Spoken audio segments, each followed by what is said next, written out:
Do you have fully vacant units on your property that you have mothballed until next semester? If you do, I bet you've thought to yourself, we should list those on Airbnb for game day weekends or for parents visiting their kids.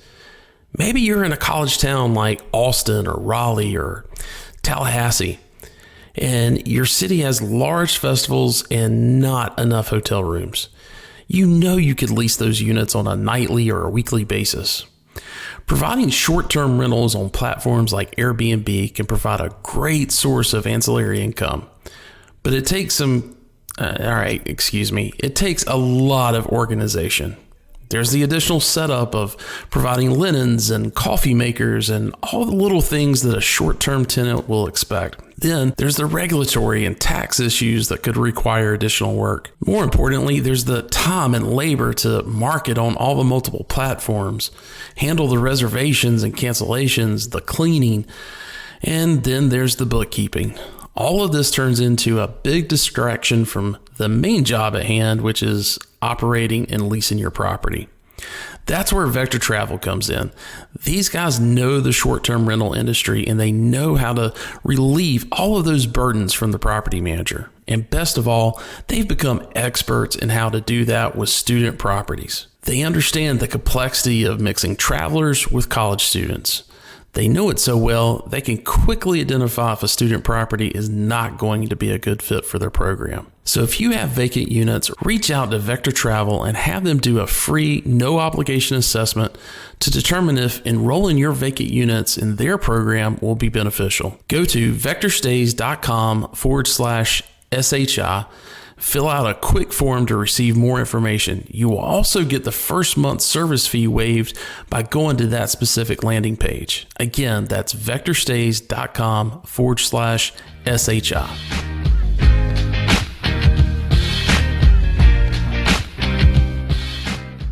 We're recording. 1, 2. Well, hello, everyone. I'm not Wes. My name is Adam Yarber. I'm filling in for Wes. We are here at NMHC Student in beautiful Huntington Beach, California, in my very cool ADA suite. And I have some really cool characters here with me hanging out. And I'm going to let you guys introduce yourself. So we'll start here to my left, which all of you in listening can obviously see me gesturing. Absolutely. I'm always on the left here, so this is perfect. I'm Ryan Hand. I'm Vice President of Business Development and Client Relationships for CA Ventures. I've been in student housing for quite some time and enjoy it. And I think the greatest thing about it is my mom, as I was growing up, always said, Ryan, you're destined to be in student housing, which is absolutely not true. I think a lot of us got into this very much on accident. I love it. Yeah, but happy to be here. We're learning how to use this recorder here, so it sounds like Friends whenever we do the laugh track. Oh, me. Okay. Yeah. Hi, everyone. I'm Lindsay Brown. I am from Campus Advantage. I'm the Senior Vice President of Leasing and Marketing. Been in the industry going on 19 years now, and knew from the second I stepped on site as a community assistant in 2002 that this was going to be my path, and I absolutely love it. That's so cool. I am Camille Dameron. I'm a Solutions Account Manager for Realpage. Legacy, modern message, client service executive, so I have some love for reputation from my MM fam. Awesome. Hi, and my name is Tori Sypert, and I, too, am with Realpage. I'm a Solutions Account Manager, formerly with Modern Message as well, so excited. Awesome. And I am Adam Yarber, and I'm with Campus Advantage, Director of Resident Experience. And I started my career many, many moons ago. Ryan, we were actually texting about this, but Ryan was a social media manager at American Can. I don't know if that was your exact title. Something like that. And I just, Ryan doesn't know this, but I worshiped the ground Ryan walked on because he was from corporate, and I was a lowly community assistant, and he took time out of his day to come to Raiders Crossing and the woods of Greenland to show me how to do Craigslist. Back in the day. Stop it. I think it was pre-Craigslist Killer. Thank goodness. Okay. Oh, yeah. This was, back in the single important digits note. of the 2000s. Social media is a little different. It's changed a little bit. Yeah, I still use Craigslist. I'm just kidding. That's a different podcast. Yeah, exactly. Yeah, this was before Facebook. We still had like the check-ins and stuff like that on the doors of like Foursquare. Do y'all remember Foursquare? I remember remember launching Foursquare. Foursquare at ACC. Wow. That's a blast from the past. Yeah. Do you still check in places, Lindsay? No, I do not. I have an uncle who does. Yeah. Every now and then he'll like be at the deli shop with Camille Dameron. And I'm like, okay. You know, the crazy thing is I don't need to check in anywhere. Google just knows. True. And so it just pops up after I leave there. And it's like, how did you like your sandwich at XYZ? Oh, mine They're doesn't do that. tracking How do you know every that? move. Mine doesn't do that yet. Yeah. So, sorry, I just have to say something about Foursquare because I think the value of reputation and things, I was always curious. I was like, what is Foursquare's real value of these check-ins? And I was listening to this investor call, and they were talking about how before Chipotle released their earnings statement, Foursquare put out an announcement saying, we believe, the stock's going to go up about 25 or 30% based on check-ins. And it was like at that moment that I was like, holy cow. Like, obviously harnessing the power of big data and everything like that. But now obviously we're being tracked everywhere. But I was like, holy cow. Now I see the value of this amazing, this amazing thing that we were just kind of playing around and having fun with. Mm-hmm. It's crazy. So if you haven't gathered by now, we are Libations and Reputation. We have a bottle of wine here, but it is closed because we don't have a wine opener in this beautiful resort. So in theory, we're with you. Hopefully you're relaxing at home listening to this podcast and have a bottle of wine. But reputation is something that's such a critical part in kind of all we all do, and it's grown into something that's even bigger. And with our population of students that we're serving, they're looking at reviews oftentimes before they're even stepping foot in the door of one of our communities. That oftentimes that will knock a community out completely. So today we want to talk about what is reputation, why it's important, and how does it impact the renewal experience and the leasing experience. So, Lindsay, I'm going to look to you. You and I talk about this often. What do you, in your mind, what is reputation? Reputation is so much more than just an online review, which a lot of people, that's exactly where their mind goes to immediately. But reputation encompasses so much more than that. It's the action that you take when you do get those reviews. It's the follow-up. It's the sentiment of the entire community in which you're serving, your market, your university. It drives revenue. It drives renewals. It drives everything. And it's such a key, important part of what we do in this industry. And I love that we're really focusing on it as an industry lately and putting more behind it, not just a number, not just get X number of reviews, but what are you doing with that? How are you changing the experience at the community for the better? So these reviews don't keep popping up in the future. Yeah. One thing I always tell our teams is reputation is a result, not of specific actions, right?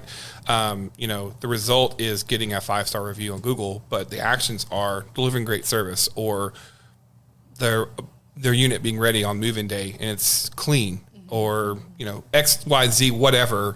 That is a result of that. And I think it's important. I think early on in our history, talking about Foursquare and all that kind of stuff, we didn't know a lot about reputation as it related to how it impacts the consumer's decision to purchase, buy, if you will. But, in the early days, it was just like, you need to get 5 Google reviews. I don't care how you get them. We're going to get my aunt's dog's cousin's sister, Sally, to leave a review. And you got 5 stars. Great. No one cared. But now it's so much more important. And what's more important is the substance of the review as well, not just the star rating, because our demographic, the Gen Z, they're reading. And what they're seeing in the responses is what they are going to make their decision off of. So if you have a community that has some, not so great reviews, if the community is jumping in, they're handling those, they're taking care of the resident, and then they're responding to it in there with what they've done, that's going to have a higher impact on someone than a page that has 50 5-star reviews but 0 comments on there. What are you ladies seeing from the Realpage side of things, and I know you work with Modern Message, and like that's a major piece of that. Yeah, I would say, I think the value of our product Community Rewards specifically is that we're able to pull out the resident advocates. And I think that that's a big hole that's in the reputation space, is that, you know, you can go onto certain websites that hold reviews, and oftentimes it's the place to go if it's been a bad day and you need to vent about how your, you know, experience was with move-in. But what's cool about our program is that we're able to incentivize your reviews, period, not just if they're good or bad. But with that, most people love living at their apartments, but they just aren't incentivized or motivated or used to writing about their place that they live. So what's unique about Community Rewards is that it really does just advocate for, just tell us how you're doing, tell us how you're feeling, and write a 5-star review. And I think what's really unique about us as well is that every website has their own terms and service in terms of reputation and incentivizing for reviews.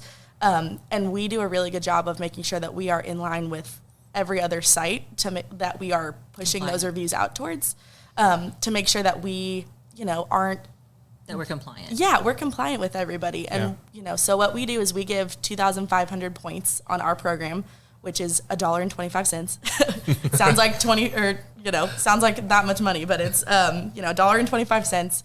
And then we prompt the residents to then post that review onto Facebook and Google. So, but we aren't incentivizing them to post onto Facebook and Google. Right. So what's cool is that a lot of times you'll see there's a really great turnover onto those sites just because it's the next action. So our design team works really hard to make sure it's intuitive to go to Google and Facebook, but it's not, you're not pressured with money to do that. Yeah. So, and to add to that part, so for the property teams, you know, they're able to see those reviews that are left by your residents. And so if it's, you know, good review or bad review, if it's a bad review, you know, they have the information there to contact the resident to make that, you know, to address whatever issue that it is. And we're also able to kind of even take it a step, you know, further and report those KPIs to, you know, the corporate teams and say, you know, these are how many reviews your property team has gotten. This is how quickly they respond to these reviews, you know, et cetera. So I think it's really important what you guys are saying to have in the industry, whether it's Modern Message or whoever, to have that barrier there, that middle barrier to catch negative or positive reviews before they go live. Totally. And especially those negative, because if they have that space that they can talk and explain to us what the issue is, and we take care of it before they go to these public platforms, that's the ultimate goal right there. Yeah. I will say all of our reviews are housed on we create a public facing review site for every property that works with us. So it is able to be found by owners and managers and prospects and everybody. And I think what's cool about that though is that you will see a higher sentiment on our site just because we're able to pull out not just the people who are super excited or super mad. We're pulling out like the middle ground of people who are just like, cool, it's great. There's some things that changed. It's a 4 out of 5. Exactly. Which I think is, I mean, I think that's such a good point. And what I have heard from, you know, people in the space, owners, whoever it is, a sentiment of, well, you're only going to get, if I open it up to reviews, I'm only going to get the people that are really mad. And I think we've all had that experience where we weren't happy and, you know, we were prompted to want to leave something negative. But I've also been the guy who had a really great experience. And I think, again, what we're talking about reputation, Lindsay, you said it really well. It's so much more than just the online review. It's how you respond. It's, you know, what you do afterward to change. And I love Modern Message. I love what you guys do. And I think that there's that middle ground is so important because again, like I get a lot of people like, well, you're only going to get negative. I'm like, no, you're going to get positive too. But it is, that middle ground is important because, you know, exactly. And it's that is probably a good like amount of meat that you can take and make something so much better. Right. And that's a big other part of kind of our thought process behind reputation and what our platform does is not only are we asking for a review, but then we also in 90 days ask them for another review. So that way you're able to see how the property responded to that specific issue if they follow up and say, hey, 90 days ago I had a really bad move-in experience and I wrote about it here. 90 days later, you know, Ashley was so helpful. She made sure that I was super taken care of and I feel so much better about this living situation. So that way prospects, owners, everyone can see the real life cycle of a resident versus just a snapshot of what October fourth looked like. Yeah. Well, and it's kind of like a sandwich, Yeah. right? You know, you've got move-in day, you've got move-out day. It's that space in between. That's the good stuff. Like, you know, like we can do away with the bread. Do you remember the double down where it was down? Remember that? Absolutely. The chicken sandwich from KFC. That was a chicken sandwich made out of chicken sandwich. Sandwiches. But it's so crucial that space in between of what we do and how we get to where we're going, which is ultimately a move-out day in the life cycle of our customer, is almost as important as what their overall sentiment experience is, because they sum that up. So, Ryan, from your perspective in terms of business development and you know, as you're looking at new properties to acquire or talking with ownership groups, you know, how important is reputation and what role does that play? Yeah, I would say it's incredibly important. And again, I think a lot like our industry, it's just become more and more important. Every single owner I talk to is aware. I think the one thing that I try to steer them away from is because a lot of ownership groups, especially these smaller owners that just have maybe a small portfolio, a couple properties, maybe just one property. Maybe they're new to student housing. They always pinpoint, you know, the 1 or 2 or 3 bad reviews. And they're always like, but I saw this one and I have to tell them that there's a bigger picture to that. And I think, again, like as a company and all the companies in the space that are trying to improve their reputation, you know, we take a lot of active steps to listen, to improve, and to turn the 1-star into the 5-star raving fan. But again, for ownership groups, spending your time looking at the one negative review isn't as helpful as thinking, why do we get that? How do we get better? Yeah. And I think what they're starting to understand is how in tune our demographic that, you know, our teams on site are selling to are really paying attention to those reviews. They're soaking them in. They're looking. And again, whether you're seeing Google or Facebook or Modern Message, when you search, it has an impact. I mean, it has an impact on me. I had lunch a couple hours ago, took people out. Well, guess what? I didn't look at the 3-star places on Yelp. Exactly. Exactly. Yeah. And you know, is that fair? Maybe not if they've had some unfair things, but it's really important because in my role, I'm not, you know, only trying to have a good meal, but I'm also trying to have a good experience for the people I'm with, because that's part of my responsibility. And I think the ownership group feels the same way. They're really in tune to saying, you know, are we really a 3-star apartment?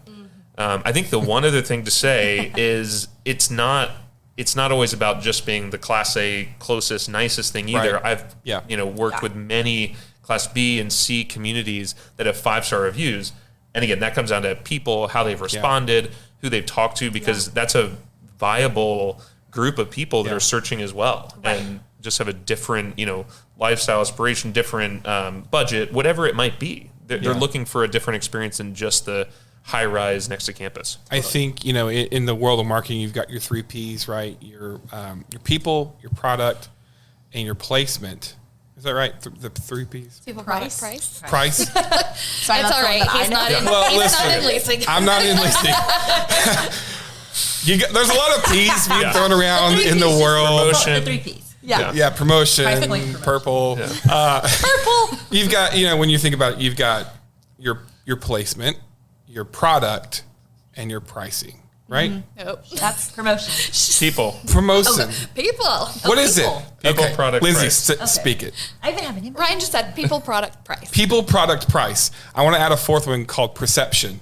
Sure. Oh, I like that. Yeah, because the review creates that perception. And our customers, they're smart enough to differentiate between a list of reviews where so-and-so had a really bad experience. It was isolated to them, and they just went on caps lock and just yelled their head off at the computer screen for an hour, as opposed to things that are consistently happening. If pest control shows up multiple times, that person, they're smart. These customers, they're smart. They read and they decipher information. You know, we talk about the 8-second attention span, right? That's not because they're ADD. It's because you guys, they filter it out so quickly. Yeah, and so know. they're programmed to filter it out based on, is this a recurring pattern? Is the apartment complex, are they responding to the issue?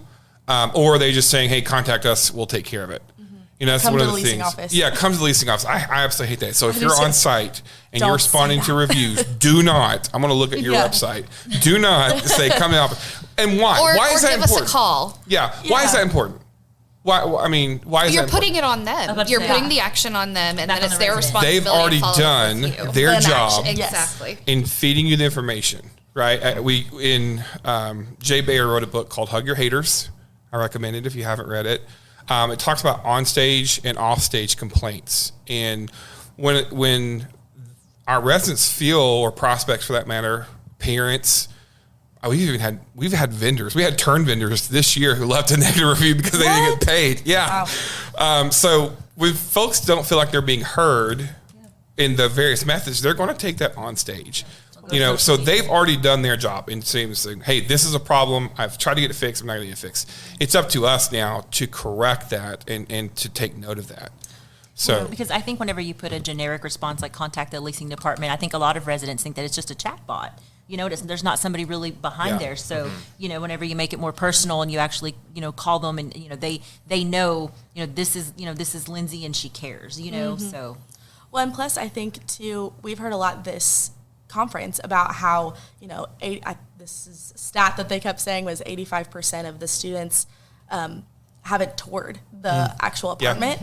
And so all that they have to go off of is what the the floor perception. plan looks like and what the reviews say. Yeah. And I recently moved to Denver from Dallas, and I had sight unseen moved to an apartment in Denver, and I, got a tour virtually, and I had to go off of reputation. And that's all that, and especially in this day and age, with everything being so virtual and digital, that's where people are leaning into to make sure that their choices are correct. Well, and I think that even, here at this conference, they even mentioned that, they were conduct focus groups, and that it still will always come back to, the question, why did you choose to live here? Because my friend lived here Yeah. and loved it. And Yes. I mean, she said, we can have all the focus groups, we can ask all the questions, but it's always going to come back to this Yeah. being the number one answer. well, and there's such a social culture, Yeah. right? Everything is in real time. At Campus Advantage, over 65% of our residents that live with us currently heard about their property from a friend. Absolutely. That's way bigger than Google, way bigger than that flyer you hand out at a football game or whatever. So in reality, I think from a leasing perspective and a market perspective, if you're not focusing on your reviews and you're not focusing on that reputation, you're doing yourself a marketing disservice. Absolutely. Can we back up to the point of kind of taking responsibility for the review? Because I think that's so important. And I think the thought of, okay, go back to the leasing office, or do this generically. I know one thing that we've done and made sure that all of our part-time and full-time employees, but mostly our part-time employees, feel empowered to be able to try to solve that issue. Yeah. And again, I think it takes a bit of pressure off one person going to everybody, especially if they weren't even involved in the situation. Yeah. There's obviously the times it needs to be escalated, but I do think part of the reputation is being able to handle it in a timely manner. And if you're always having to go to the property manager or try to find time to sit down, it's not as efficient or effective. And the property manager might not have been involved. It could have been something that was truly, unfortunately this happened and it was my responsibility and I need to take care of it. And I think empowering the employees on site to be able to troubleshoot and make sure that the right action is being taken. Now that might be going to the manager. Yeah. But This is where I'm a little torn in the strategy and how we move forward with this, because right now we are in that model that you just said where it does go to a dedicated reputation specialist first. They are the first contact of it. And that's because what we saw when it went directly to the site is that wall go up, the defensiveness, especially if there's names in it or anything and that like causes that. So much drama too. And it's to remove the emotion out of it. We start with our reputation specialist, and then he's really great about formulating how he's going to approach it with the person in question or the site, or is it something that pertains more to leasing and events, on site, okay, let's talk to our sales manager, our leasing manager. Is it something more operations, facilities? I'll contact the general manager. So that's the approach we've taken, and it seems to be working really well. It's that dual approach where they are still involved, they've got a voice, but we're protecting them from being that first line. Absolutely. Yeah, it's a mediation. It's an impartial third party. It's like a dance. Absolutely. That's a skill to have, is to It be is. able to manage It is. people's, frustrations, and then to be able to turn it into a solution is a life skill and, and an employable skill. So to hire somebody whose job is focused on that is very cool. I hope someone just goes and gives him a hug every once in a while. We hug him all the time. Yeah, shout out to Mark Rankins. If you're listening, Mark, we really love you. Yes. I owe you lunch. No, it is so critical, and I think in customer service, rule number 1 is don't take it personal. Yeah. Right. Just tough. We were talking about this earlier today. Like, I've been called out on reviews. I've never met this person before. Never stepped foot on that property. Mark has been called out on reviews. He's just the guy who's responding to them. So they're, Bless his heart. we We love you, Mark. Yeah, thanks, Mark. Yeah. I think it's a learned thing for us, though, because now we can take it. Yeah. I've been in this industry. We're all a little older, but for our CAs, our 18 to 24 Well, year even our olds, leasing managers too. They're coming Leasing right manager. out of that. Some of them are just out of college. we And, have to pour into them. To well, it's show the them. passion too. When you are, you were talking about looking at Ryan, talking about it, just like the handful of negative reviews. It's the same thing for our site teams when. Right. They look at their reputation, they Google themselves, let's say, and they see these negative reviews, and they're just focusing on that. And it really takes the breath out of them, it takes the wind out of them that we've seen. But, empowering them to say, yes, that may have been the perception in the past, that may have been some folks' experience, but we're going to learn from that and we're going to move forward. So I think, from a training perspective, reviews are the best teacher. Yeah. Right. They're free. You don't have to have a training department craft them. If you're from a smaller company that doesn't have a training department, and it's direct feedback from the people who are laying their heads. And I, being the resident experience guy, I always go back to, we work in the homes of our customers, and no other industry is that a thing? Right. Right. Our residents, when they're with us, they are most vulnerable. Right. I always go back to when I was on site as a general manager, and a lady came down and she was wearing her slippers and her muumuu, and she had her hair in curlers, and she was so upset. And I remember telling myself, Why are you telling the story about us? This was I'm me. so embarrassed. but it's like, that really clicked for me as a manager of like, this is important because, I think about my apartment complex and all the issues that I've had. Listen, That's a whole other podcast. It's a whole other podcast. We're getting more wine than we've done. Right. But It's just a wine like, opener. Yeah. we have that ability to make that impact on that person. So like, I think it's our duty as operators, as managers to look at those reviews and to learn from them and to correct them. But that creates better products. That creates a more valuable product. You've got leasing falls in line. Lindsay, you want to talk a little bit about leasing and what kind of we're seeing in terms of trends of folks looking at the reviews and like how important that is, even asking for reviews on tours.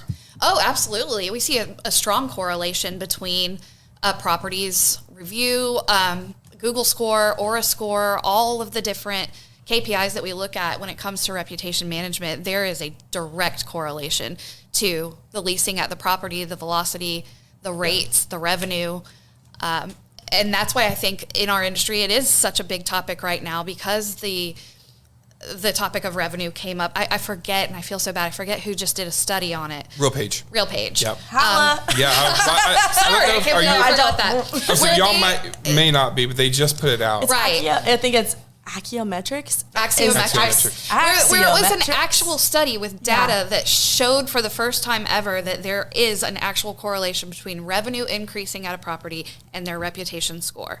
And I think that's got people's ears perked up. People who don't like the dollar and cents guys. Yeah. For I'm sure. pointing at Ryan. Well, it's a Ryan. really not my world. No. It's a really good point because, like you're saying, good reputation, faster leasing, pushing rates. Yeah. What sometimes is lost on site, and it's not a matter of anything but just thinking about it, is pushing $5, $10, $15 rates.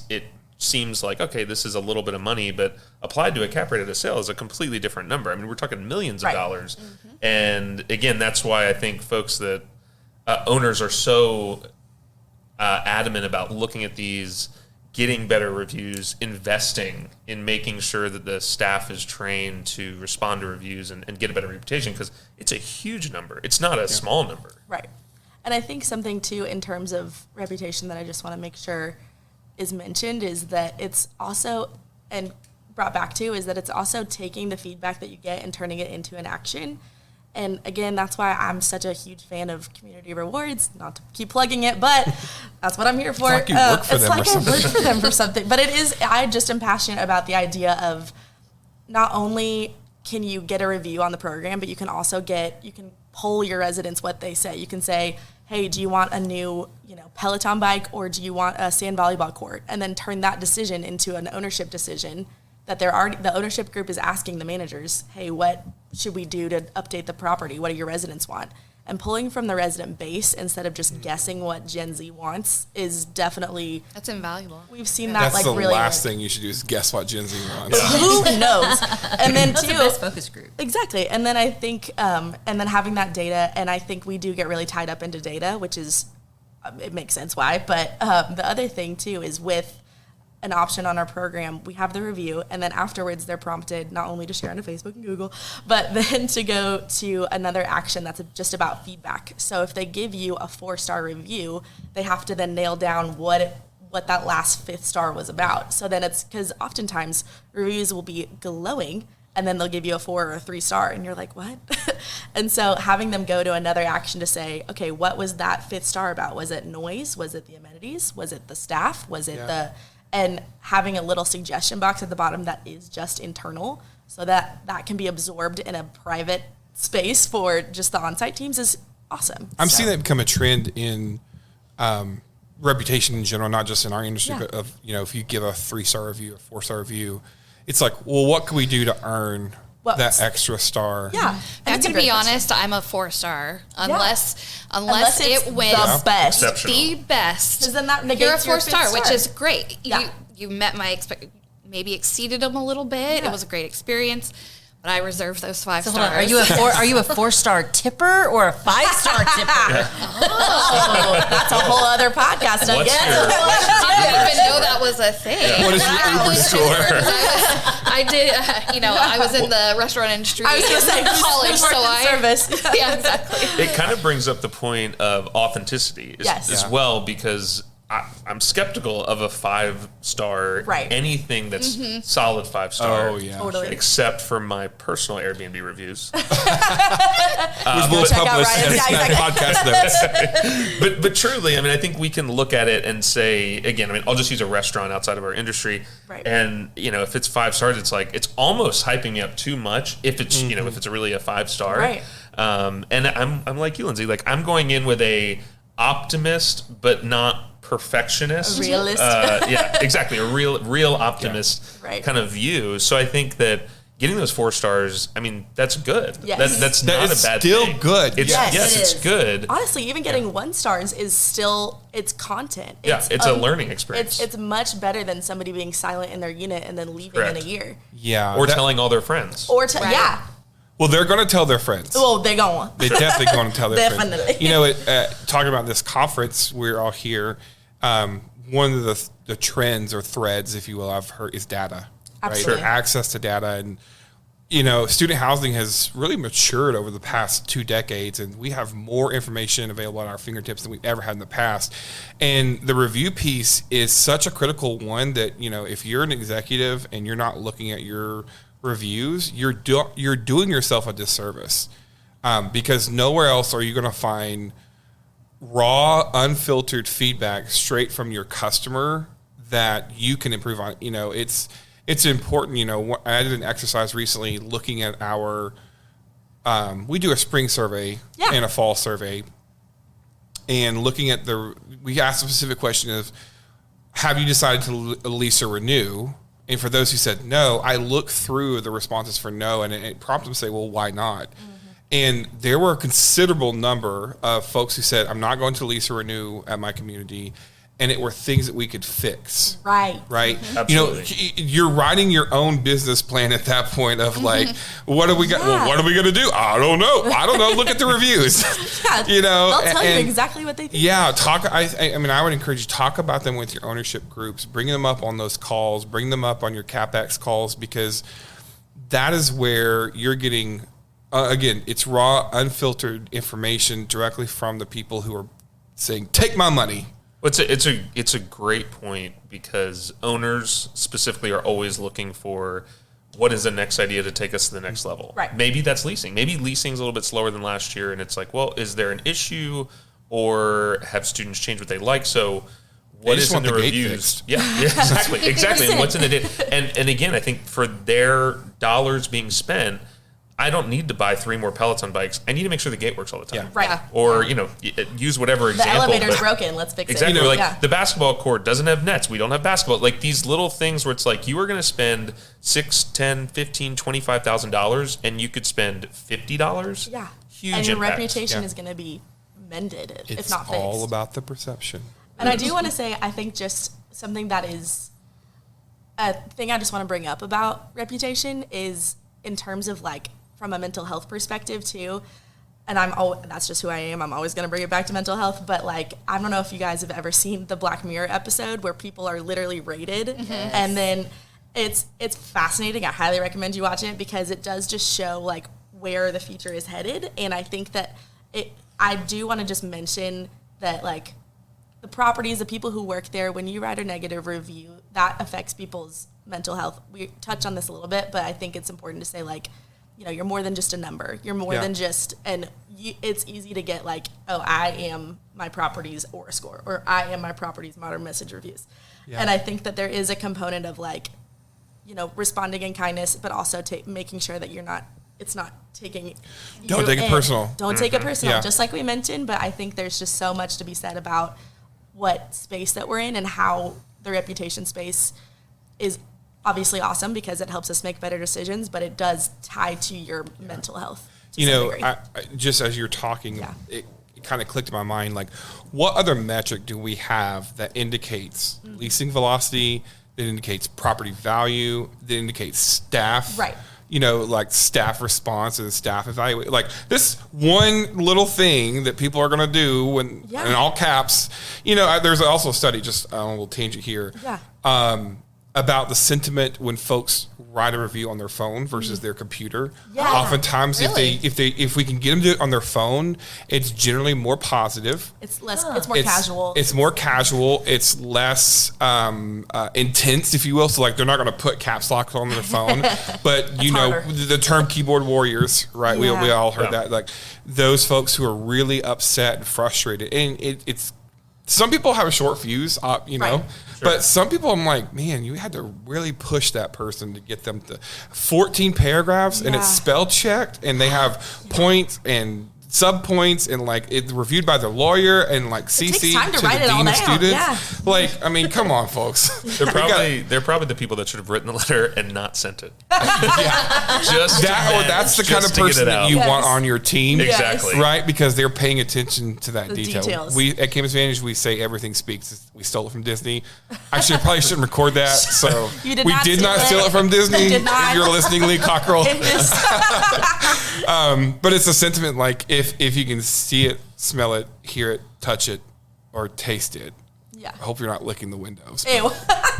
So if you met some of the people working in the industry, it speaks either positive or negative about the experience. And it's the same thing for those reviews. It speaks to that. So when our teams are doing good, right, I think it's important from that mental health perspective, celebrate that. That's Definitely. One thing that we've implemented at Campus Advantage recently of like, yes, we know that there are negative reviews, but you all are doing such a hard job of generating positive reviews. So celebrate that. Use your, reward the folks who get their name mentioned so many times, or take the team out to lunch.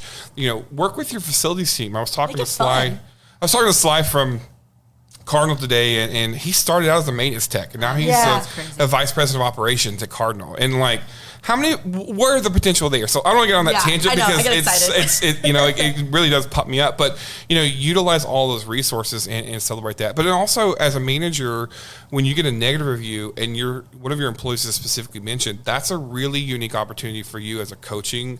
For a coaching method and a mentor to come along beside that person. Like, listen, it stings, but what can we learn from this? Even if you feel like you did everything right, like we're still going through exercises of like, what can we do differently? What can we learn from this? How in the future can we benefit from that? Because it just makes us better. Yeah, I think from a leadership perspective too, I know Lindsay and I talked about this week, but I think there's something to be said about being a leader in a position and coming alongside of the person that you're trying to coach, instead of coming at them with, why is your review so bad? Come next to them and say, hey, let's look at this review over here and together and figure out how we're going to fix this. And I'm going to show you. So next time this happens, you can show the next person how to do it. And I think it's just, there's an element of leadership in there that is so easily tapped into with just the reputation space. This is it's right there. Yeah. And I think more people need to consider that this is an opportunity for team building as well as leadership and its reputation. So I have a question as it pertains to reputation. We're talking a lot about students and how they perceive it and how they find it and what they're writing, but I'm interested to turn the topic on parents. Because I do feel it's a different space. They use different avenues. We see a lot of Facebook groups being made where parents come together. How are you guys mitigating that? I know internally we've had conversations because you can't go in and shut down a private Facebook group. Right. And you can't get in it because then you infiltrate and they shut it down. So how do you... They just move. Right. How do you respond to those people and let them know that they're heard and that we are seeing this as an opportunity to fix their issues when you can't really... you can't infiltrate. You can't get into it to respond to them. The only thing I will say, just as a... from a vendor perspective, it's interesting because we are not only B2B, but we're also B2C, and then we're also B2P, which is parents. And so we've got a lot of streams of connection and communication. And I think, whenever I am approached by a parent that we're working with, maybe they're upset about an incentive or upset about like something that was delayed or whatever. My whole approach is first off to protect the client, because that's what the bottom line of us as vendors are supposed to be doing, is making sure that you guys are taken care of and that we're on your team versus like, well, this was them and da-da-da-da. And then also consider that that's their child. And they're not there with them more than likely. They're probably not 30 minutes down the road. Yeah. They're probably either out of state or whatever. And so I am not a mother yet, but I am assuming when I get into that position, I'm going to be a full mama bear. And I understand that like that's a part of themselves that they protect more than themselves. So I think that's changing a little bit in terms of, when we started in this industry, the helicopter parents, that was and they still exist. Like they're not going away. But I think when we look at Gen Z, they're much more inclined to say, "Mom, stop," or "Dad, stop." They've got a lot of autonomy. But the parents, that doesn't mean the parents are going to stop. And I think, it's just like we talked about on stage and off stage, having a place for parents to share their concerns off stage, whether it be a parents only town hall or even a newsletter or an update for, because most of the time they're probably frustrated about not knowing what's going on. They are blind in the dark. You think about your beloved child who can do no wrong they're not causing problems at your community. There's no way.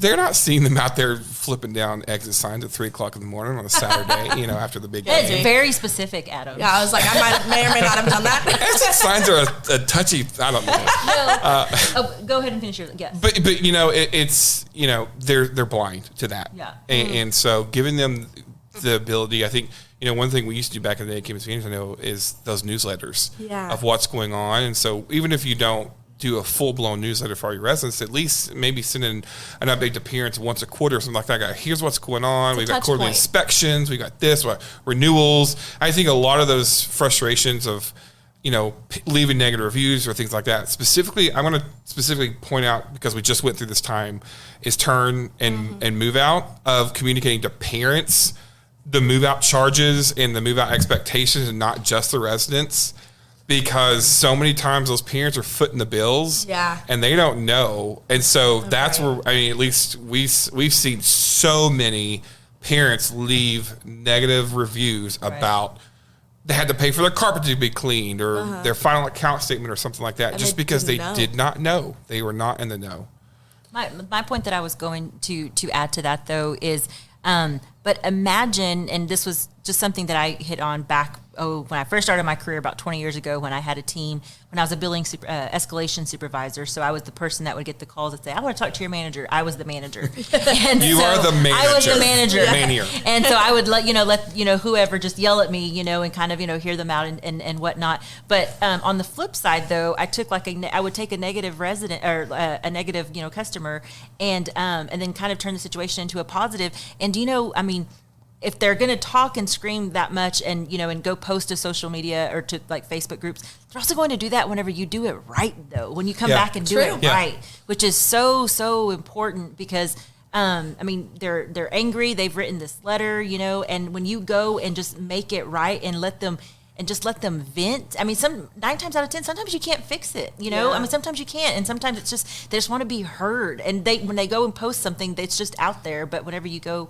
and actually make the connection, they're going to preach about that too. You know what I learned? Don't be afraid. What I learned in student housing is that every parent either is a lawyer, knows a lawyer, or is related to a lawyer. To a lawyer, yeah. And they will get that lawyer. I think the parents thing is such a great point. It's an audience that we have that we need to communicate with, and I think it all comes down to communication, because all of these ideas are great, and it does come down to, if you're not communicating clearly and correctly, whether it's the move-in form and condition, because of course we all hear that, or if it's something else that's happened on the property and it hasn't been communicated well, that's when you're going to get the negative parents. But I think once you get that communication, you have all the same opportunities to turn it around, have it be positive, have it be feedback that the team can understand. Because sometimes the on-site team, especially if they're younger in school and they haven't had to talk to a lot of parents, it's nerve-wracking. Like, oh my gosh, this person's in charge. They're a lawyer. They know a lawyer. Yeah, they know a lawyer. You will too one day. Yeah, it's LegalZoom.com. Yeah, exactly. You will too know a lawyer. But I'm also telling you, though, when I was a student, at Tech, and and I lived on an on-campus apartment. Which Tech? You have to specify. Texas Tech University, Lubbock, Texas. Red Raiders.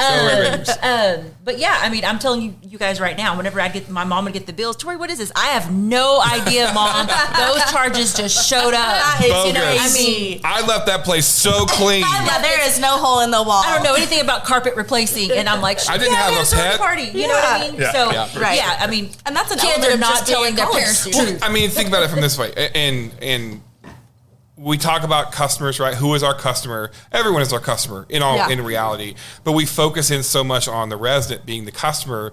Can you imagine the first time you heard about something is when you got a bill for it? Right. I would be pissed off too, and I would definitely leave it. And it's just that it's that time of year where our resources are stretched thin, right? And so they're calling to the property, maybe they're calling to the home office, maybe they're trying to reach out to someone and they're getting nowhere.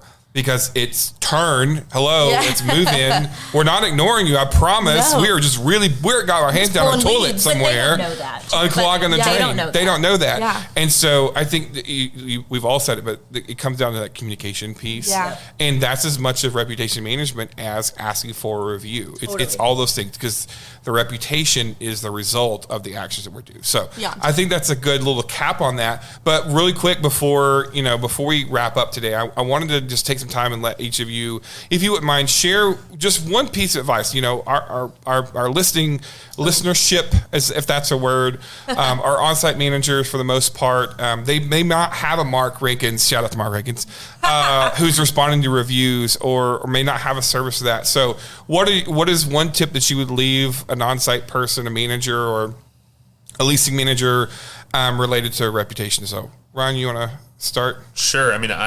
I think one thing I would say, I hope this is a tip, is that reputation is bigger than just your online reviews. And one thing that I was going to mention, I guess I'll just mention it here, is, think about international students. It's a big part of, who lives in our buildings. And there's no Facebook or Google in China or in some other countries. Yeah. And part of that, whether it's a different medium, it's also word of mouth. So it is very important to think of reputation holistically versus just your star rating, be it that star rating is really helpful and important. Right.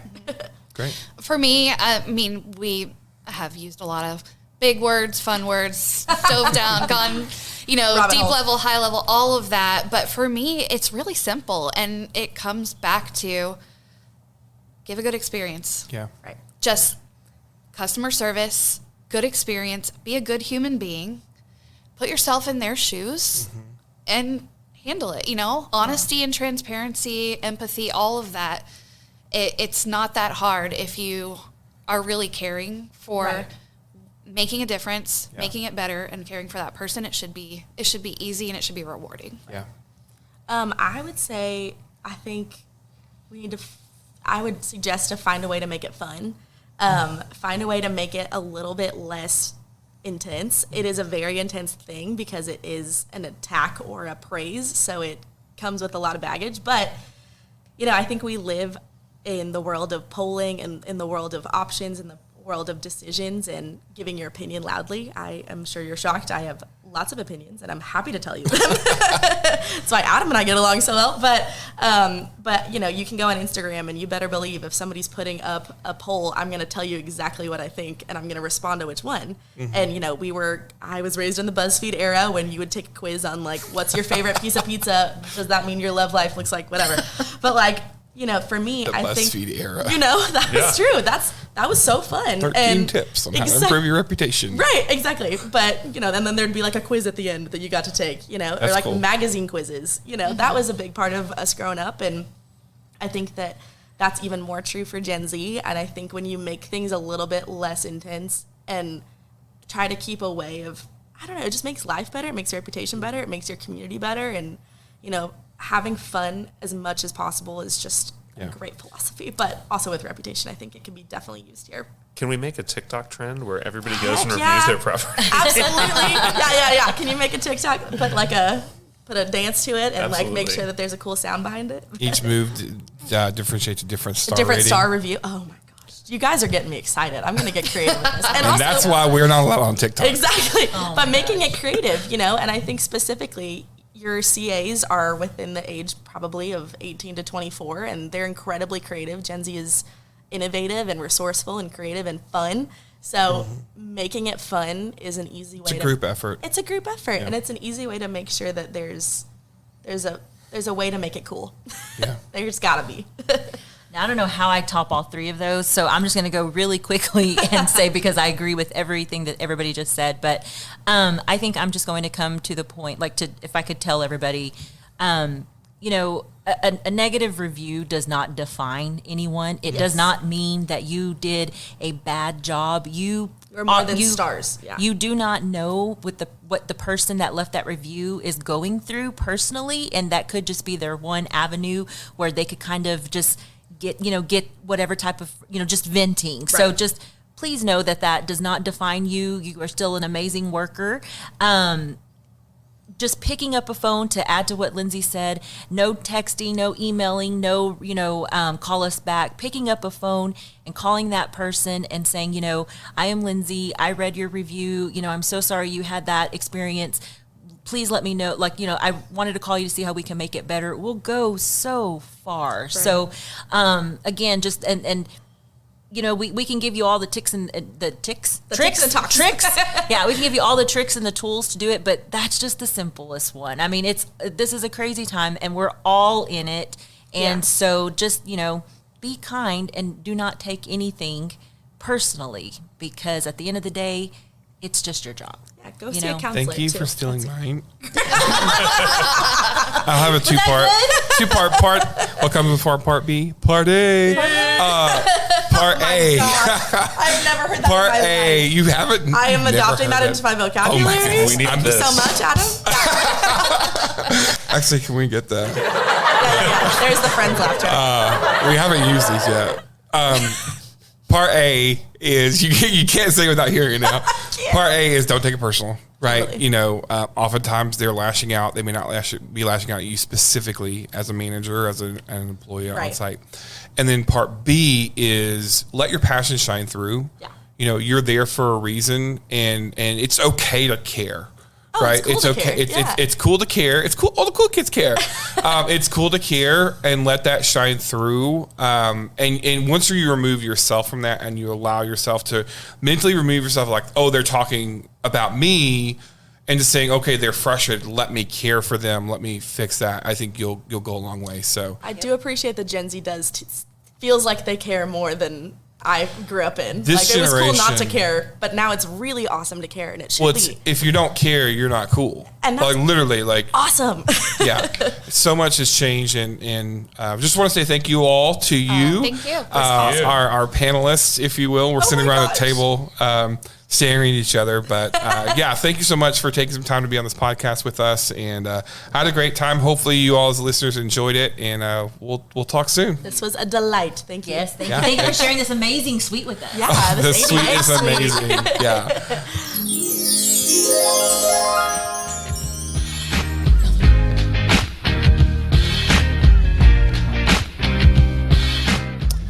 Well, Wes is back, and I'm being joined by special guest host Adam Yarber. Adam, thanks so much for filling in. I couldn't make it to NMHC this year, but I'm glad I had you there to help out with this. And man, this was a fantastic conversation. You had to really enjoy it, other than the fact you couldn't get the bottle of wine open. But we ended up getting the bottle of wine open towards the end. We used the shoe method. If you've ever used that before, it took a while, and my neighbors weren't too happy about it. It's been a while, but I'm familiar with it. Yeah. No, thanks for having me. I had a great time. I think the crew had a good time. So hopefully folks are going to take something from that. So, yeah, I mean, I loved, let's talk about, some of the kind of the key takeaways that at least I had. Ryan Hand, who's also an ambassador for SHI as well, but he's in that biz dev position where he's trying to sell CA Ventures as a management partner to owners. And, he made mention about the fact that how important that really comes down to, when he's trying to sell his company, being able to just, show how their ratings are doing and how they've been able to, on other third party management stuff, how they've been able to, turn those things around. It's huge because, and to go back to, I can't remember if it was Lindsay or whoever said they just recently moved to Denver because of the pandemic and everything else. They had to do a virtual tour, and her decision was made, primarily based off of reviews. And so we live in a time where it's critical having that. And there's a lot of noise. There's also, don't get me wrong, there's times when we drop the ball, right? And as much as we don't want that ending up in a Google review or a Yelp review, it does happen. And maybe it should. It gives us the opportunity to fix it, right? But that was just one of the key things that stood out to me. And you and I were talking a little bit beforehand. It's so key, even from my standpoint on the consulting side, when I'm consulting on a lot of transactions, and a buyer looks at something that's a 3-star rating.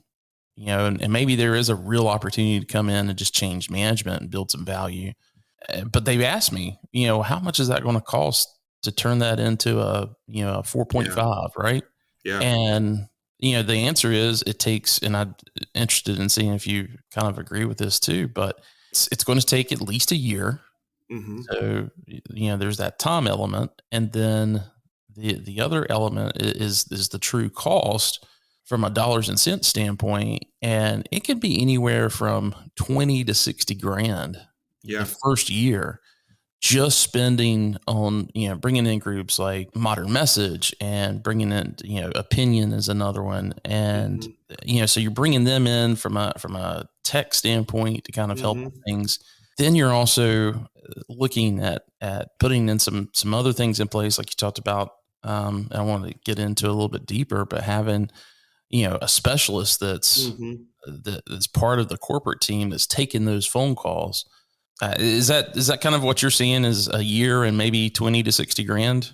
I think at least, the thing you've got to keep in mind is that until those issues are fixed, you're going to continue to get negative reviews, and if you've got a site who is, they're not performing, then they're going to have to battle that on top of getting positive reviews. So you've got such an uphill battle with that. And I think 20 to 60,000 is a modest, it's a modest amount in terms of depending on what it is. Obviously we're just talking operational cost of getting in, taking over the property and changing small stuff. If you've got, let's say you've got internet issues, like we talked about, 20 to 60 is just a drop in the bucket compared to what it's going to take to fix that.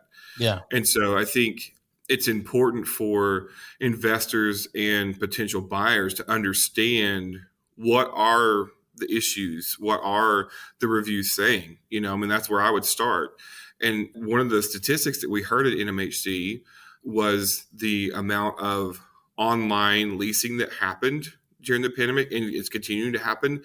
It's that the number of on-site tours has gone down dramatically, which, I think we kind of all know that. We feel it in our offices.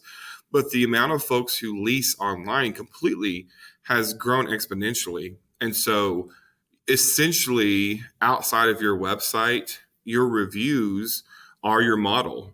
Gone are the days of just having really great curb appeal and that being it. Because, with Gen Z, they're looking at that. And oftentimes they're looking at a community before we even know who they are. Google calls that the zero moment of truth, where 86% just about of decision-making happens in that zero moment of truth before we even know who the person is. Yeah. So that stuff is so critical, and it's very costly, and you have to be aware of it.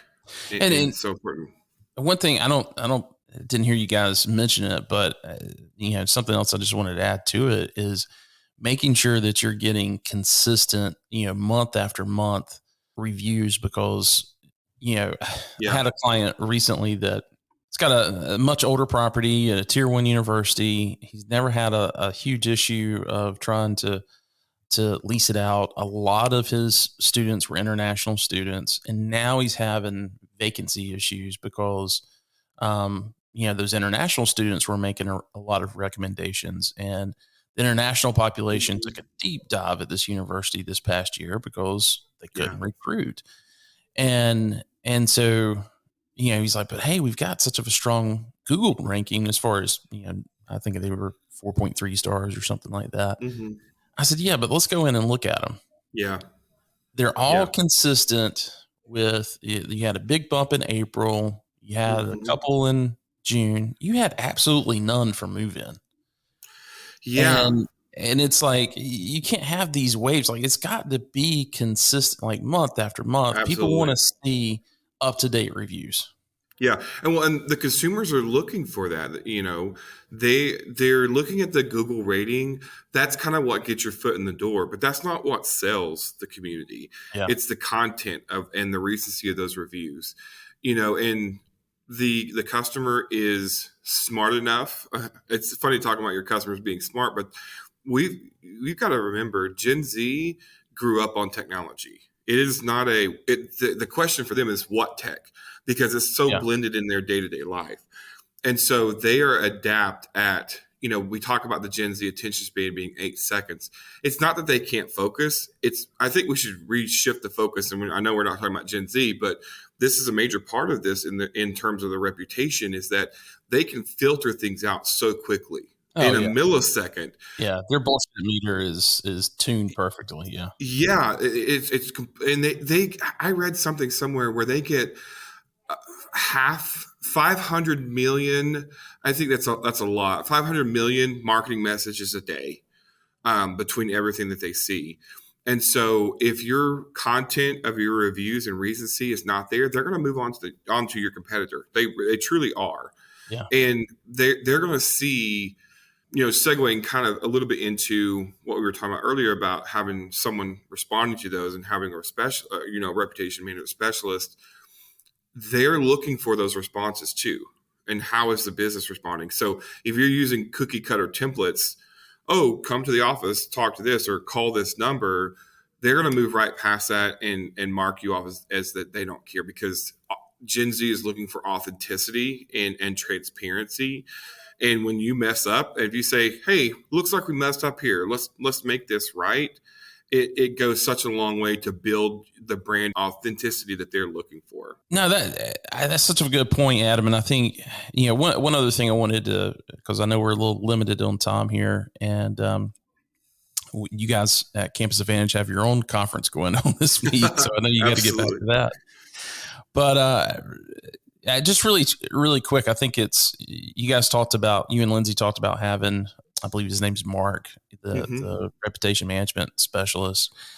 That seems like such of a key role. And yes, I kind of want to ask you a little bit, how do you go about finding a person like that? Because I think there's probably other companies listening and they're saying, yeah, we really need to take that off of our site staff and make that a corporate position, because, honestly, they just want to talk to a corporate person anyway.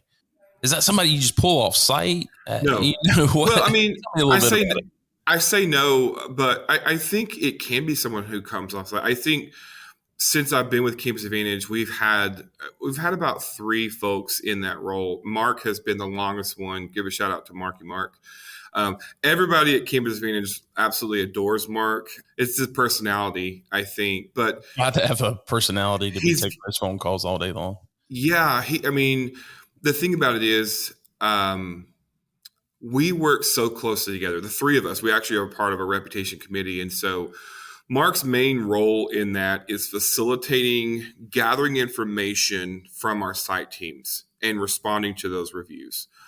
So our expectation is, and I will say this, Mark doesn't use cookie cutter. There's no templates. Mark doesn't have a copy and paste response.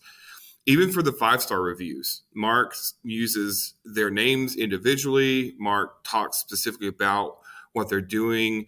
That was something we set up a long time ago because, again, talking about that brand authenticity, your customers are looking for that. And if you're just copying and pasting a response, that tells them that you don't care, that they're going to get the same exact issue that they may have had on site there. So although, Mark doesn't necessarily sign off as Mark from Campus Advantage or anything like that, but the voice of the reviews is consistent throughout. And just having that support for our site staff, because, I think one of our tips was don't take it personal. I think that was probably mine. Like a bunch of folks said, don't take it personal. And so Mark offers that layer of support from the home office perspective of, hey, we've got this. What's your perspective on it? What's your take? How do we come about this? And he really helps drive that ship of getting a solution into the hands of the resident. And the flip side of that, the site team, they work on providing that solution. And whether it's, getting out from behind their desk and knocking on that person's door or giving them a phone call, we never say, just call us. The only time we do that is if we can't find their information. And when we don't, if they use a pseudonym or something like that, or a screen name that we can't find in our system. But Mark really facilitates that. And then the other piece of that is, with him being a part of our team, we talk about reputation constantly. Like it is on every one of our large group calls. It's on our company calls. We have reputation reports that we send out to all of our regionals, and they can see the reputation for their property. I mean, we are looking at this often because it's such a key thing. So to find that person, I think a couple of qualities I would look for is, number one, empathy. Just listening and understanding, because it takes a lot, and they have to have a high emotional capacity, because you're talking about, for our portfolio, you're talking about hundreds and hundreds of reviews a week that are coming through. Some of them are great, but some of them are not so great, and a lot of them are outside of the hands of our staff even. And so just that emotional capacity to be able to filter through that and kind of plow through that and then support our site teams. they need to have really great written communication skills. That's one of the things that I think Mark has that blows me away, is just his ability to craft a message. And he is sometimes firm and able to, put out a policy like, hey, this is our policy, here's how it is, but in a way that the residents and reviewers understand. And it's not like, here's what we did and throwing it in their face, if that makes sense. So I think those two things are key. Sounds like you probably also need to have kind of this, private investigator mentality. He does. You got to dig into it so much, right? Yeah, he does. And that's the thing is, like, he, outside of the super positive ones, the 4 and 5 star reviews, I don't think Mark typically responds to those reviews the same day they come in, because he's taking time to understand what happened, figure out the solution, and then craft a response to it. So, I mean, it's a big job. It's an important job. And then outside of that, we're taking what he's doing, we're pulling those responses from all of our aggregated sites, from Modern Message, from Google, and then we're crafting reports that our site teams are then taking. They're looking at those reviews consistently, and they're turning them into opportunities for those negative reviews, they're turning them into opportunities to ask for an update on those reviews. So if it's a 1 star, we're asking, hey, did we take care of the situation? If so, would you mind updating your review and letting folks know that? Because that's huge. And then on the flip side, for those 4 and 5 star reviews, our teams are finding ways to celebrate that and to reward their team members for doing the behavior that we want them to do, which is ask folks for review and deliver a great experience. So it's fully integrated into our entire approach to the resident experience, to leasing, to, from the door they come in to the door they go out of, essentially. Yeah. Well, I could spend a long time kind of asking how you guys, I keep questions that start coming to my mind are, okay, so how many properties do you need per specialist and all those kind of things? But we'll save that for another podcast. I'm sure we could, you and I could both talk for days on end on this stuff. It's just so important. It's so important. So, again, thanks for taking time. Thanks to Campus Advantage for allowing you to go. Because I know this was, they kind of had their own crew that they were sending there as well. And I wanted to make sure that we had some kind of presence there. And so thank you so much for taking the time to do that. Thanks for having me. So speaking of conferences, not only do you have your general manager retreat going on now at Campus Advantage, but we've also got LeaseCon coming up. Mm-hmm. And I know you're going to be a big part of that. And we're going to be talking about reputation management there as well. And just, want to encourage everybody that's listening to this podcast. If you're from the site level, be it a leasing manager, or a maintenance supervisor, because this year we've also got TurnCon. It's, part of the same conference, all the way up to the C-suite. This is a huge event that needs a lot of support from our industry, quite honestly, because it's unlike NMHC and Interface, which are fantastic conferences. They're really focused on the business part, the transaction part, the investment part. This is the one conference, national conference, where we can get together as operators to talk about best practices and talk about, trends that are, that we see coming up. And, we're going to be talking heavily about supply chain issues. And, that's got a whole integration into reputation management, because absolutely. If, forget turn, if we start running out of things, this spring that, all of a sudden we're waiting weeks on that typically we could replace in 24 hours, that's going to be an issue. So I think it's just really important that everybody get out there. We're going to now transition over to a conversation that I had with Rich Kelley with France Media, Interface, and Student Housing Business Magazine about the upcoming LeaseCon TurnCon conference. I think we've got to find a better name for that going forward. Yeah, the slash there, it gets you.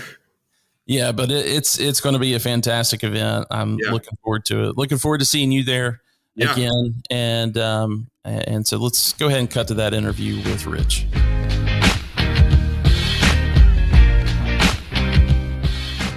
Rich, last time we had you talking to the SHI audience, it was back in May, and we were talking about interface student housing that was coming up in July in Austin. And that was a fantastic event as always. Looking forward to it being back in April again, because I think everybody was a little distracted with it being in July as far as with Turn coming up and everything else. But man, it was a fantastic setting as always, at the JW Marriott in Austin, but it was also just a fantastic turnout. I was really pleased with that. But when we had you on the podcast talking to the audience about the upcoming event in Austin, I talked to you kind of off camera a little bit about what was going to be happening with LeaseCon. For those that are not aware of LeaseCon, it was something that Interface and Student Housing Business and France Media started back in 2018. Is that right, Rich? Yep. And it really, focused on everything leasing and marketing for the student housing industry. And 2018 was a good turnout. I think 2019 was probably double, if not more, in attendance. 2020, as all things with live events in 2020, it just didn't happen. And so I asked you, hey, is there something that we should be talking about for LeaseCon this year? And you said, stay tuned. And so I just got to ask you, do you have any announcements for us? I've got some great news, Wes. Thank you. We will be holding LeaseCon and also TurnCon on December 15th in Dallas. Cocktail reception and roundtables the afternoon of the 14th, and then a full-day conference on the 15th. So, LeaseCon is back, and it is supplemented now by TurnCon, which is obviously focused on what goes on in the turn process. Basically, it'll be kind of like two events within one event. We'll have a kind of a turn track, and we'll have a leasing and marketing track. And attendees will just pay one registration rate, and they can go to whatever sessions they want to go to. And all the attendees will be kind of mixed during the cocktail reception and breakfast and lunch. So we really think it's kind of a win-win. It'll be a chance to kind of bring even more people together. There's a lot of crossover amongst these groups, inherently. And, it also allows us to cover a whole new subject matter. So it's actually, we're very excited about it.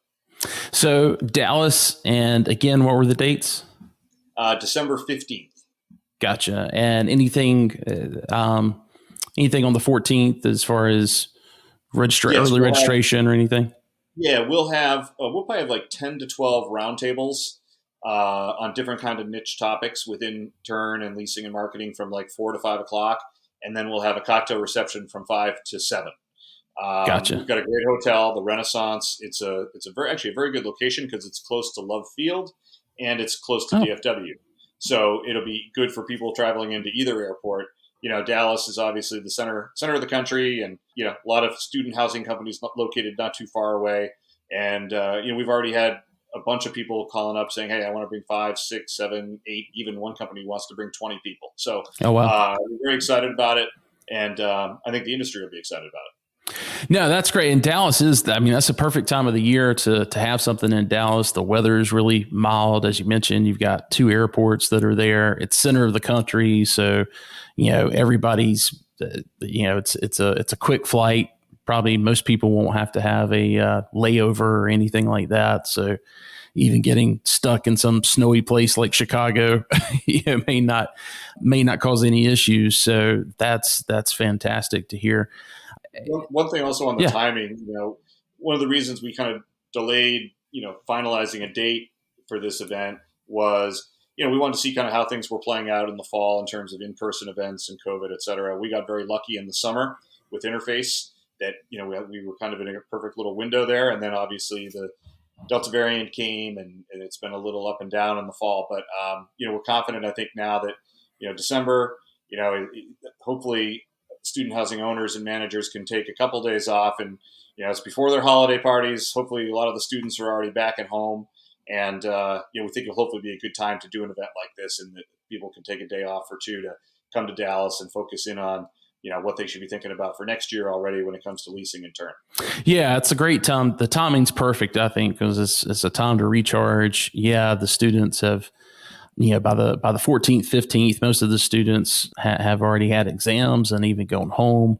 And, that's kind of that week everybody takes a big breath at certainly if they're on-site employees, on-site staff, they're certainly sitting back and saying, hey, this is the time for us to recharge and regroup and refocus. Maybe things didn't go as well as they had hoped in the fall from a pre-leasing perspective. And this is not just good timing, but a perfect event to go and try to get some ideas from some other folks and maybe even talk with some vendors about some services or products that they haven't thought about that could end up helping them in that next stretch in the spring semester. So that's great.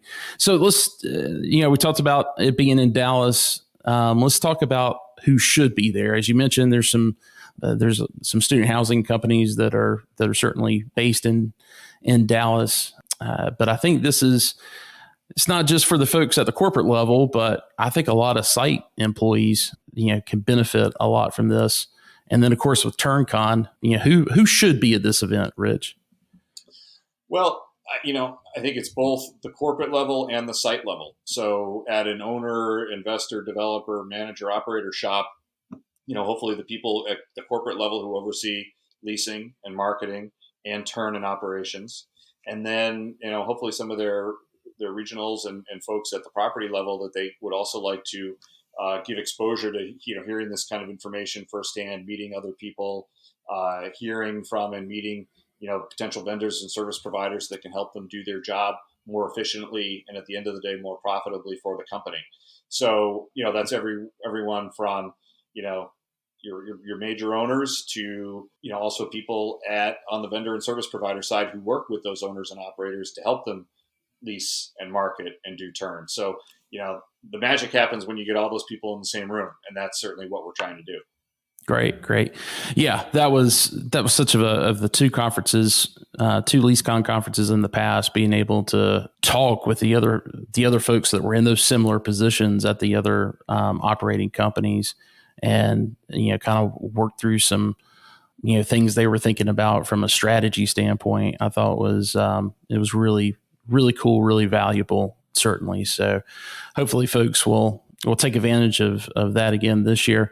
Let's talk really quick about the sessions. And I know we're still working, because I'm working with you guys on this a little bit too, on the panels and putting all the topics together. But I wanted to talk to you really quick. What kind of sessions do the folks what should they plan on hearing in the sessions, I guess is the question I'm trying to ask. Sure. Well, we all know that leasing has changed radically because of COVID. Right. And, some of those things, the way tours are done and the way leasing is done in general in marketing, are those changes that have happened in the last 18 months, are they here to stay? Or might things revert back to the way they were? Or will it be some kind of happy medium in the middle? I think that's a big topic. Rents and revenue management. Rents were very healthy this year, the 2022 academic year. Where do those go for next year? You have the question of, centralized leasing at the corporate level, company level versus on-site. Things like roommate matching, reputation management, obviously, using social media. So there's a lot of things to talk about when it comes to leasing and marketing. And even, certainly now the whole name, image, and likeness evolving situation, which I know your webinar is going to be about. That's another little subtopic as well. On the turn side, if you didn't know the word supply chain before the last 3 or 4 weeks, you certainly do now. So exactly, everybody felt it this past turn, and you would hope that no one was going to have to feel it for the next turn, but that does not seem to be what we're hearing and reading. So, what should owners and operators be doing right now, thinking about turn next summer? seems like it's far away, but it really isn't. And conversely, how can vendors and service providers plan to help their owners and operators? So a lot of interesting stuff on the turn side as well. Yeah, content's not going to be that could be an issue to find good things to talk about for this event. Yeah, absolutely. Well, Rich, I'm super excited about it. I'm glad you guys are able to bring this event back, and can't wait to get in the room with everybody and talk about what they're experiencing this leasing season so far, and talk about ways that they can finish out strong. And the turn thing is so key. I'm so glad you guys are doing that. It's a perfect time for that as well, because it's, when I got started in this industry, it was, really in the December timeframe that you just started talking about, okay, what are we going to need? What you're putting some dates on the, on the calendar. I always told everybody that turn started on move-in day, because the way you start move-in day is the way that you're going to, end up starting the move-out process the next year. And so things like documentation and all of that were so important. But as far as actually really sitting down and saying, okay, when are we going to speak with our vendors? When do we want to get the contracts in? You started having those kind of conversations in December, but now that's something that if you haven't started having that conversation, within the first, couple of months after move in, you start having that conversation in December, it's almost too late. So it's good to have this in December. I think the timing is just perfect for folks that are involved in that process to, come together and talk about some of the best practices that other folks are using and sharing that knowledge. So I think that's, again, just perfect timing for that. But let's talk a little bit about registration. Obviously, we're so excited about it. We're making sure that the link is on as everything that Student Housing Business does. We put a link on our website for the events, and so we'll be doing that for LeaseCon and TurnCon as well. So you can go to studenthousinginsight.com/events, or just click on our events page, and you'll see a link there. But and I'm sure they can go to studenthousingbbusiness.com and get a link there as well for the registration page. But tell us, how much does it cost to register? Any type of group discounts? As you mentioned, you've got somebody that's sending 20 people. I hope you guys were kind enough to give them a discount. Oh, yes, we certainly were. A generous one. Registration is $375 until November 10th. So that's our early bird rate. So you've still got a couple more weeks for that. And we can promise you we'll have some great appetizers and drinks on Tuesday night for the cocktail reception, and a nice breakfast and a lunch as well, and food and coffee throughout the day. Not to mention, obviously, most importantly, the great information and networking. So yeah, $375 until November 10th. After that, it goes to $475. And yes, for companies that are interested in sending 4 or more people, we will definitely come up with a fair rate to incentivize that and to reward that level of support. So yeah, we look forward to a great gathering, and should be a lot of fun. Great. Thanks also to you and to SHI for all of your support, and we look forward to having you at the event in a big way.